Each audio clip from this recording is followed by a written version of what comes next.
Muri yeZimbabwe tinokuchingamidzai zvekare kune chimwe chirongwa pano paZim Facebook Secrets and Confessions. Tadzoka zvekare nemamwe mamessages. Rekedzai tibva tapinda mumamessages edu atadzoka takakubatirai. Message yedu yekutanga yakamira sekudai so: hanzi makati zvenyu mukoma, iniwo zvangu I am living in regret. Kunyange mudzimai achimbondisimbisa, ndakauyawo kuno kukumiri kwemakungwa. Takaitawo zvekutongobatsirwa nevamwe profeti vekuZim, but not vamunogara muchifungidzira. Vazhinji vandinoona vachinyora mucomment section vainge vatori profeti vaitoremekedzwa nevanhu vakawanda.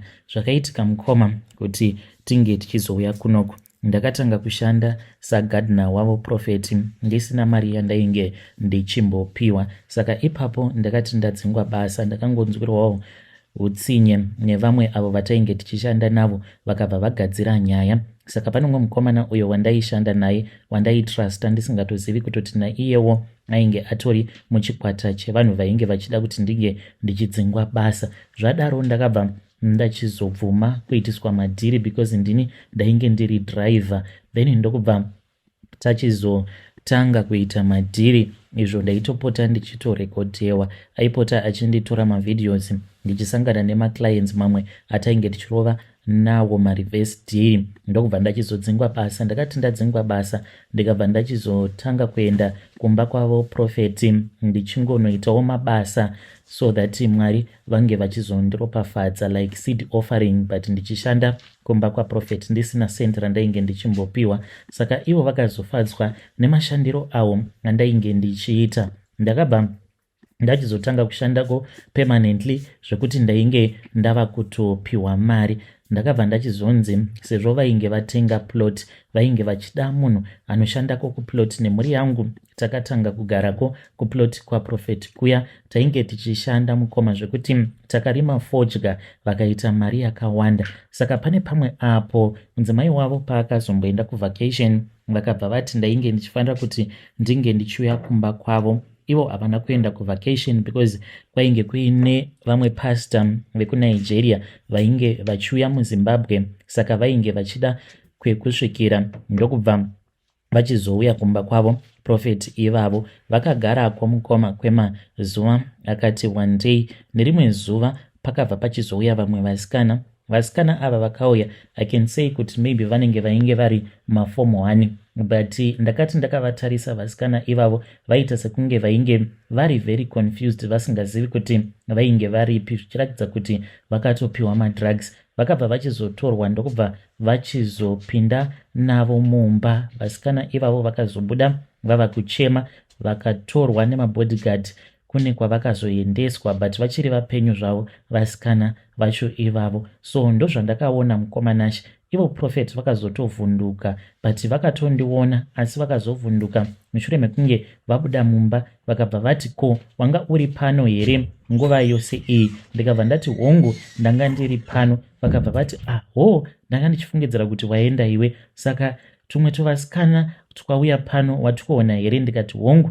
Ndikavaudza kuti ndainge ndavaona vasikana vacho ivavo. Vakati nyaya idzodzo hadzitaurwi, wazvinzwa nyangwe kuna madhamu haufaniri kuti unge uchitaura. So madhamu handina kuvaudza, vaigara vachingondibvunza profeti vachiti wakaudza here madhamu vako? Ndobva ndati kwete, handina kana kumbogara ndakavaudza. Ivowo madhamu vakazotovatumira vanhu vemuchechi, but vari vanhukadzi avo vavainge vachiwirirana navo kufeya madhamu. Zvechokwadi vakaona kuti ndainge ndisina kumbovaudza. Saka profeti vakabva vachizoti kwandiri, ndaona kuti uri munhu ane hana yakasimba, hauna kana munhu wawamboudza. Saka zvatava kuda kuita pano ndezvekuti ndafunga kuti ndige ndichikuropafadza. Unoda here kuenda kumhiri kwemakungwa? Ndikati hongu, ndinoda mukoma. Chandakaita ndechekuti nemhuri yangu takangogadzirisa mapasipoti edu tikaenda tikanomasiya kumba kwavo. Then ndokubva tachizoudzwa kuti painge patova neappointment. Takaenda kuembassy kuya tikatonoita appointment yedu, tikatonzi zvese zvainge zvatovapo. Ndokubva tachizototorwa mafingerprints, mavisa, tikatouya kuno kumhiri kwemakungwa uko kwatiri. Asi mwoyo wangu unorwadza. Mudzimai iye anoti handifaniri kuti ndinge ndichifunga nezvazvo because we have given our children a brighter future. Ndo zvakaitikawo izvo apo pandainge ndichiri kuZimbabwe. Kana mukaposta nyaya yangu mundizivisawo, ndichange ndichizotevererawo ndiri mucomment section. Vedare ndo message iyo yandakatumidzirwa ichibva kuna mukoma vedu. Zvakangooma hazvo vedu wei. Hanzi mudzimai wangu iye anoti kwandiri usambonyanya kufunga nezvazvo because wakaita zvinoita kuti tinge tichizopa vana a bright future. Rekedzai tibva taenda panyedu inotevera. Nyedu inotevera yakamira sekudai so. Hanzi mukoma I am regretting. Saka mukunoromba uko kwandakaita ndainge ndichida chitupa chemuno muSouth Africa. Makore acho iwawo ndaiva ndiine umwe mukadzi uyo wandainge ndichifambidzana naye. Saka takati taenda kuHome Affairs zvinhu zvacho hazvina kufamba zvakanaka, ndokubva zvachizonzi taifanira kuti titangidze process yacho. Saka ndakazoona kuti dzainge dzitori mhepo dzemadzinza dzainge dzichisimuka because vamwe vangu avo vandakaita navo vaiva nevakadzi vavo vemuno avo vavainge vachifambidzana navo vatainge takachata navo mwedzi umwe chete iwoyo. Zvavo zvinhu zvakatotanga kutofamba mukoma, pasitomborina kana problem zvachose. Asi ini manje ndakaona kuti zvangu zvainge zvava kudhakwa. Apa mukadzi wandainge ndichifambidzana naye munhu wekuti ainge asina patience, akatanga kungotaura zvimwe zvinyaya zvainge zvisinganzwisisiki. Ndikaona kuti munhu uyu anokwanisa kana kutongondisiya pane mari dzakawanda dzandainge ndakaburitsa because ndakatomuroora pachitonzi panodiwa mapictures this and that. Hongu taidanana zvedu apa akadhimanda mari yakawanda. Akati sezvo iwewe uri kuti unoda kuti unge uchizova murume wangu ende uri kuda chitupa chemunomu, saka you have to pay me. Saka ndakamubhadhara mari yainge yakawanda kwazvo mukomanashi. Mushure mekunge ndamubhadhara ndipo apo pandakabva ndachizotanga kudzifambira nyaya dzacho. Asi zvainge zvakaoma mukoma, handina kana chandakabuda nacho. Mari dzaingodyiwa, uchitoona kuti ndiri kudyirwa mari but pasina chinobuda. So ndakazoenda kuZimbabwe. Mushure mekunge ndaenda kuZimbabwe, amai vangu vairwara panguva yacho iyoyo. Ndikabva ndaudzwa kuti amai vangu vainge vaine cancer, even though madoctors vainge vasiri kukwanisa kuibata cancer yacho iyoyo, zvikanzi amai vainge vachazofa within 1 year. Ndakarwadziwa but nganga yacho ikabva yati ndainge ndisingafaniri kuti ndinge ndichirwadziwa because taikwanisa kuzongoganhurira upenyu hwaamai vangu nepakati so that vange vachizokasika vafa, which means kuti by the end of that month ndaifanira kutoti ndige ndichitochekeresa amai vangu. Ndakaita saizvozvo. Amai vangu vainge vava kurwara nemaziso, ndikanzi ndinge ndichivatengera maglazi. Ndakatenga maglazi ndikanomasiya kumba kweng'anga iyaya. Ndokubva ndachizoenda nawo maglazi, ndo akazovauraya maglazi iwawo. Amai vangu vakangorumwa nenyoka. Kuti nyoka iyo yakabva kupi hakuna anoziva. Mushure mekunge amai vashayika, ndakaenda kumusha. Ndikanzi parufu rwavo ndaifanira kuti ndige ndichichema chaizvo. Mukoma ndaingoyeredza misodzi because ndainge ndichifanira kuratidzira kuti ndiri kurwadziwa, asi mumwoyo ndaifanira kuti ndinge ndichizovatuka. Ndaiti kana ndakatarisa kofini raamai vangu ndainge ndichivatuka ndichiti kufa kwenyu ndokuchaita kuti ndinge ndichikwanisa kuwana mapepa ekugara zvakanaka munyika yevatorwa, ndichivatuka amai. Ende amai ndakazovaona zuva iro ratakazoenda tichinovaradzika. Vamufundisi vakati vari busy vachiparidza, ndikabva ndavaona amai vakatouyawo vakagara vakatarisana neni, vakabva vatanga kuchema. Ndikati ko iwe uri kuchemei? Ndikabva ndachizovaudza kuti ivo vainge vachifanira kuti vange vachizofa so that ndinge ndichikwanisa kuzogara zvakanaka munyika yevatorwa. Vakawedzera kuchema vakati, saka ndozvawandiurayira here nhai mwanangu, but uchaona zvako nekufamba kwenguva kuti chawandiurayira hapana. Mukoma takazoenda tikanoviga amai. Ndakangoti ndichingodzoka kuno, mudzimai wangu one day akangotanga kungoscreama ari kukichen. Ndikati kochi? Akati ona SMS yainge iri SMS yainge yatumidzirwa neHome Affairs. Takadzokera mukoma, ndokubva ndanotorwa zvekare mafingerprints patsva. Zvikabva zvachizonzi ainge ari musystem, vainge vachida kumadilita titangidze process yacho patsva. Ndakatokumbirwa ruregerero nemunhu wacho uyo ainge achitibatsira because of the hold up in the process. Ndakaita temporary ndikabva ndachizoita permanent, ndikazotora chitupa changu chemuno South Africa, asi ndinozvidemba ndichitaura nemi kudai. Mudzimai handisisina, hongu on paper we are still married, but akati ega, zvako ndazvitadza, ini handikwanisi kuramba ndigere pano nekuda kwekuti pane zvimwe zvinhu zvinoitika. Saka chava kukonzeresa kuti mumba dzimwe nguva unge uchiona gudo, because mumba tinotoona gudo iri rinokwanisa kungopinda kunyange nepahwindo. Mukoma rinokwanisa kupinda pahwindo pekuti kana wakapatarisa ukaudza umwe munhu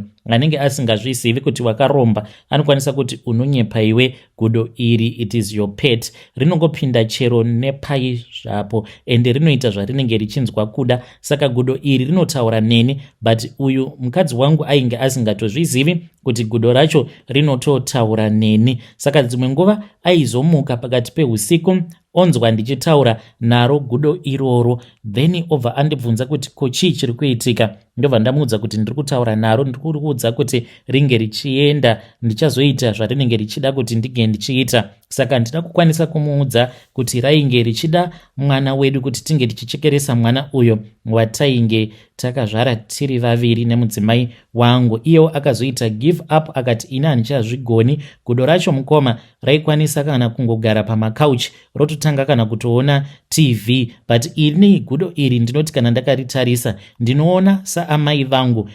Rinotoita zvose izvo zvinoitwa nemunhu mupenyu anorarama, kubika, kusuka, uye zvekare nekutotaura neni. Saka ndichitaura nemi kudai, ndakazomutsvakira imba muno muJoburg kune kwaanogara, ini ndigere muno muSenton. Mari ndakaita mukoma.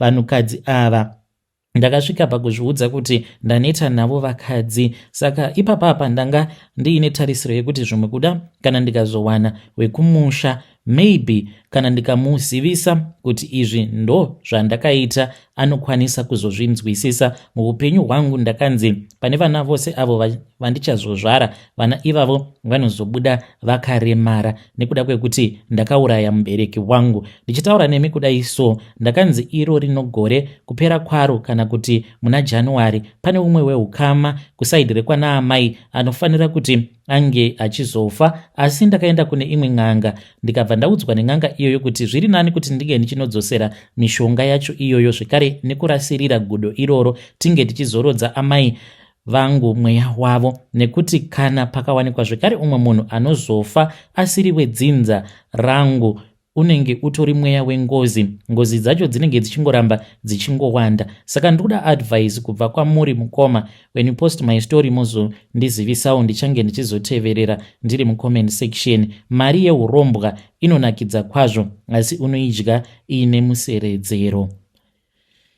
Hey, vedare ndo message iyo yandakatumidzirwa ichibva kuna mukoma vedu avo. Ngatizamei kuti tinge tichitaura navo mukoma vedu mucomment section. Zvakangooma hazvo veduwe. Hanzi mari yeurombwa inonakidza kudya, asi unoidya nemuseredzero. Ya ma1. Rekedzai tibva taenda panyedu inotevera. Nyedu inotevera yakamira sekudai so. Hanzi makati zvenyu mukoma, ndinokumbirawo kuti muge muchindiposterawo nyaya yanguwo makaviga chitupa changu. Ndauyawo pano ndiine confession yangu iyo yandiinayo. Ndinoda kuti munge muchindiregerera. Iniwo mukoma ndakabira best friend yangu murume wake. Akarambwa nemurume wake pamuchato wake. Evidence ndakaita yekutumidzira mufoni mahabhi mzuva remuchato. Vakatogara, habhi akati aburitsa foni ndokubva achizotoona kuti painge paine mamessages awo andainge ndamutumidzira. This was even before my vows. Ndakaramba ndichingomubhipa foni yake paakaona kuti yainge ichivibrata. Kwava kuvhura foni, kwava kuona kuti ndainge ndamutumidzira mapictures ebest friend yangu ainge aine varume vatatu avo vaainge achidanana navo. We number 3 ndakatoita wekutomutsvakira paFacebook pangu. Painge paine umwe murume uyo ainge aine mari. Murume uyu aiva nemari mukoma, ainge aine matracks nemabhazi zvekare namasupermarkets, achiti ainge achindida. Ndakamuramba, ndakabva ndachizomuudza kuti ndaikwanisa kumupa best friend yangu akabva ati it is okay. Ukuone kuside ndakatanga kupfurira best friend yangu ndichiti how about ukatanga kufambidzana nemunhu uyu akati sha but usadaro taraone kuti I am busy preparing for my wedding kuseiko wada kundisa pamuyedzo. Ndikati this guy is very rich, remember kuti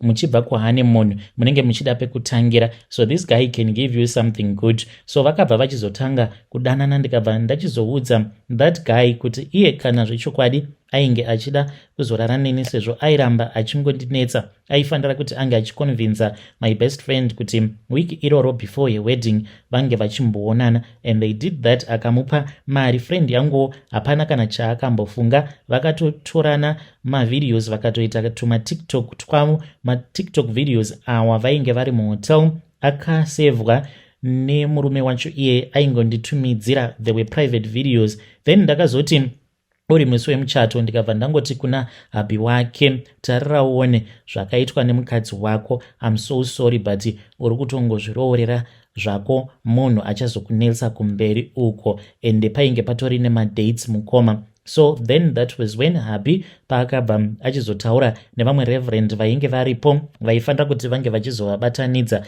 Vanhu vakatoshamisika kuti ko what was going on apa, inini ndainge ndiri nervous. Then pandakazonzwa vava kutaurirana, because reverend vainge vachiti nyaya yacho haizviite here kuti inge ichizogadziriswa after painge paina vamwe vatete vainge vakamuvenga best friend yangu, vakauya kwandiri semuperekedzi vachida kundibvunza kuti ko chii chainge chichiitika. Ndikabva ndavaudza kuti shamwari yangu ainge abatirwa mamessages zvekare nemavideos. Vakabva vatora mic vakabva vatoannounce kuti ndo zvainge zviripo. Friend yangu mukoma akadonha, akati achisimuka paainge akagara akatsiga gown rake nemistake kwava kudonha. It was much even more funnier when it happened. Apa vatete vainge vachiita kutipa maannouncement, vakabva vachizotorera hanzvadzi yavo phone, vakabva vachizotanga kurakidza vanhu vose vachiti do you think kuti munhu akadai so